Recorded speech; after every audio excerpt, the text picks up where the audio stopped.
गेल्या 4 तासांपासून पश्चिम रेल्वेच्या स्लो मार्गावरची लोकल वाहतूक विस्कळीत झालेली आहे।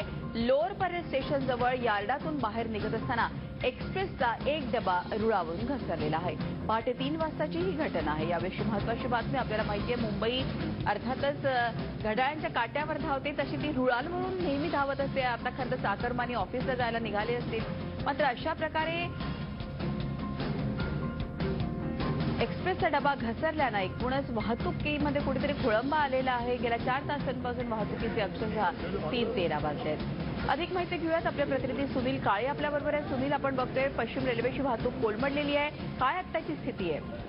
मृदूला गेल्या 4 तासापासून ही वाहतूक पूर्णपणे ठप्प झालेली आहे आणि त्यामुळे ज्या स्लो मार्गावरच्या गाड्या आहेत त्या पूर्णपणे फास्ट ट्रॅकवर वळवण्यात आलेल्या आहेत। पण इथे महत्त्वाची गोष्ट की 4 तास झाले तरी अजूनही तो डब्बा बाजूला काढण्यात यश आलेलं नाहीये आणि प्रशासन तिथे क्रेन आणला जातोय, पण तिथून जो डब्बा आहे तो अजूनही त्या रुळावरतीच आहे। मुंबई सेंट्रलला जे आहे एक्सप्रेसचा हा डब्बा मुंबई सेंट्रलला एक्सप्रेस घेऊन जाताना हा पहिला डब्बा जो आहे तो रुळावरून घसरला आहे। मृदूला सुनील, आपण बघतो की ज्या तऱ्हेनं हा एक्सप्रेसचा डबा घसरलेला आहे रेल्वे रुळावरती, कुठल्या मार्गांवरती जास्त त्याचा त्रास होतो आणि कधीपर्यंत हे काम होऊ शकतो, काय कळतंय?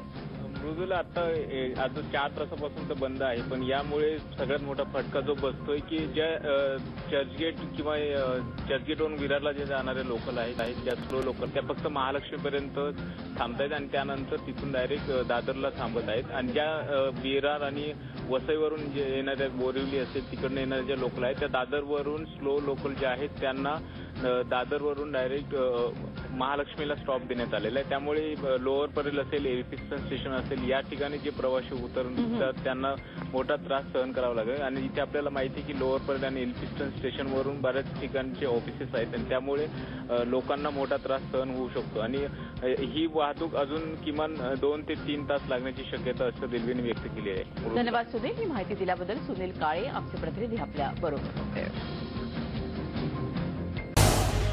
झी 24 तास रहा एक पाऊल पुढे।